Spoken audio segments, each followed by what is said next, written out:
జనసేన పార్టీకి దేశ సమగ్రత, జాతీయ సమైక్యతే అత్యున్నత ప్రాధాన్యమని జనసేన అధినేత పవన్ కళ్యాణ్ స్పష్టం చేశారు. దేశమే ఫస్ట్, మిగతావన్నీ నెక్స్ట్ అనేది ఇకపై జనసేన పార్టీ సిద్ధాంతం మాత్రమే కాకుండా అధికారిక నినాదంగా కూడా కొనసాగుతుందని ప్రకటించారు. దేశ ప్రయోజనాలే తమ రాజకీయాలకు మార్గదర్శకమని చెప్పారు. దేశ విభజన భావజాలం, ప్రాంతీయ విద్వేషాలు, ప్రజల మధ్య చిచ్చు పెట్టే శక్తులపై జనసేన రాజీలేని పోరాటం చేస్తుందని పవన్ కళ్యాణ్ హెచ్చరించారు. జాతీయ సమైక్యతను దెబ్బతీసే ప్రయత్నాలను ఎట్టి పరిస్థితుల్లోనూ సహించబోమన్నారు. దేశ సమగ్రతను కాపాడడం ప్రతి పౌరుడి బాధ్యత అని, జాతీయ భావాలను భావితరాలకు అందించడం అందరి కర్తవ్యమన్నారు. జనసేన పార్టీ ఆవిర్భావం నుంచి దేశ ప్రయోజనాలను ముందుంచుకొని పనిచేస్తోందని, భవిష్యత్తులో కూడా అదే దిశగా తన ప్రయాణాన్ని కొనసాగిస్తుందని పవన్ కళ్యాణ్ స్పష్టం చేశారు.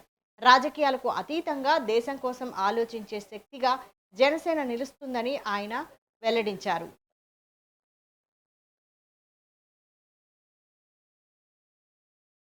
కాలేజీల్లో స్కూల్లో చదువుకుంటున్న పిల్లలు యువతని బలి చేసి నాయకులు గద్దెలకు ఎక్కారు. ఈరోజు జెన్సీ గురించి మాట్లాడుతున్నాం. Before Gen Z there is always one generation, a young generation who had lost, maybe in confusion, maybe in emotion. They went to Naxalism, they went to different walks of different kinds of ideologies.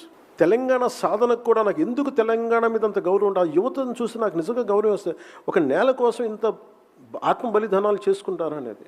నేను తెలంగాణలో పుట్టలేదు, కానీ తెలంగాణ యువత తాలూకు బలిదానాలకి నన్ను కదిలించేసింది. 1200 అమరులు చచ్చిపోతే వాళ్ళకి నివాళులు అర్పించడానికి వెళ్తే పర్మిషన్ ఇవ్వాల.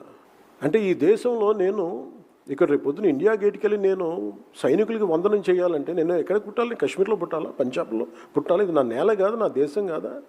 అలాగే 1200 మంది అమరవీరులకి నాకు స్ఫూర్తినిచ్చిన నేల తెలంగాణ, నాకు స్ఫూర్తినిచ్చిన తెలంగాణ పోరాటం.